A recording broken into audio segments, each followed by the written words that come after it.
જો મિત્રો તમે એક યુટ્યુબર છો, તમારી યુટ્યુબ ચેનલ છે, તો તમે વાયટી સ્ટુડિયો એપ્લિકેશન વિશે જાણતા પણ હશો અને તમે મિત્રો વાપરતા પણ હશો. તો શું મિત્રો વાયટી સ્ટુડિયો એપ્લિકેશનને વારંવાર ખોલવાથી આપણી ચેનલ પર બેડ ઇફેક્ટ થશે?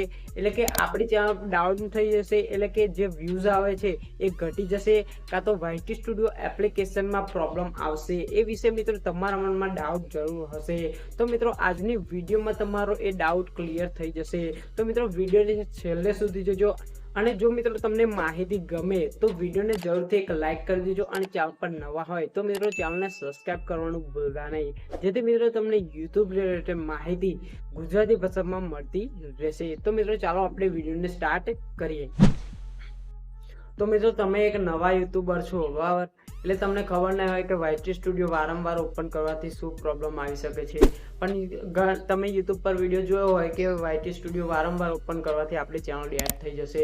તો મિત્રો એવું નથી. જો આપણે યુટ્યુબ એપ્લિકેશનથી કે ક્રોમ બ્રાઉઝરમાંથી આપણે વિડીયો અપલોડ કર્યા પછી વાયટી સ્ટુડિયો ઓપન કરીએ, એમાં આપણે ટાઇટલ, થંબનેલ, પછી ટેગ નાખી શકીએ છીએ અને વિડીયોને પબ્લિશ કરી શકીએ છીએ, બરાબર? પબ્લિશ કર્યા પછી આપણે થોડા સમય પછી ફરી વાયટી સ્ટુડિયો એપ્લિકેશન ઓપન કરીશું અને તેનું એનાલિટિક્સ કરીશું કે વ્યૂઝ વધ્યા કે ઘટ્યા, કેવું થયું એમ. એટલે વિડીયોનું એનાલિટિક્સ કરીશું. જો મિત્રો તમે વાયટી સ્ટુડિયો વાયટી સ્ટુડિયો એપ્લિકેશનથી વારંવાર ઓપન કરશો તો તમારે કોઈ પ્રોબ્લેમ નહીં આવે. જો મિત્રો તમે દિવસમાં કે દરરોજ 30, 40, 50 કે 100 વખત કાં તો 1000 વખત પણ વાયટી સ્ટુડિયો એપ્લિકેશન ઓપન કરશો તો કોઈ પણ પ્રોબ્લેમ નહીં આવે મિત્રો. તમારી ચેનલ ડેડ નહીં થાય, તમારા વ્યૂઝ પણ નહીં ઘટે મિત્રો.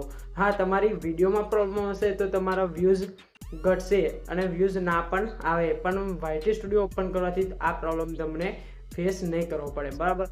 જો મિત્રો તમે વાયટી સ્ટુડિયો ક્રોમ બ્રાઉઝરમાં જઈને ખોલશો તો તમને પ્રોબ્લેમ આવી શકે. તો કઈ રીતે પ્રોબ્લેમ આવી શકે? જો મિત્રો વાયટી સ્ટુડિયો ક્રોમ બ્રાઉઝરમાં વેબસાઇટથી ખુલે છે, બરાબર? અને એમાં મિત્રો ટોટલી તમારું જે યુટ્યુબનું સેટિંગ છે એમાં જ હોય છે, બરાબર?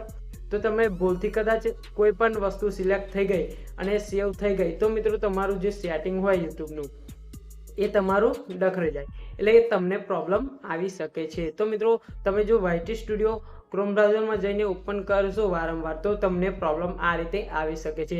પરંતુ વાયટી સ્ટુડિયો એપ્લિકેશન વારંવાર ઓપન કરશો તો કોઈ પણ પ્રોબ્લેમ નહીં આવે. તો મિત્રો આશા છે કે તમારો જે ડાઉટ હતો કે વાયટી સ્ટુડિયો એપ્લિકેશન વારંવાર ઓપન કરવાથી શું પ્રોબ્લેમ આવી શકે છે એ તમારો ડાઉટ 100% મિત્રો ક્લિયર થઈ ગયો છે. તો જરૂરથી મિત્રો વિડીયોને એક લાઇક કરી દેજો. તો મિત્રો ફરી મળીએ આપણે નવી વિડીયો સાથે, નવી માહિતી સાથે. ત્યાં સુધી જય હિન્દ, વંદે માતરમ.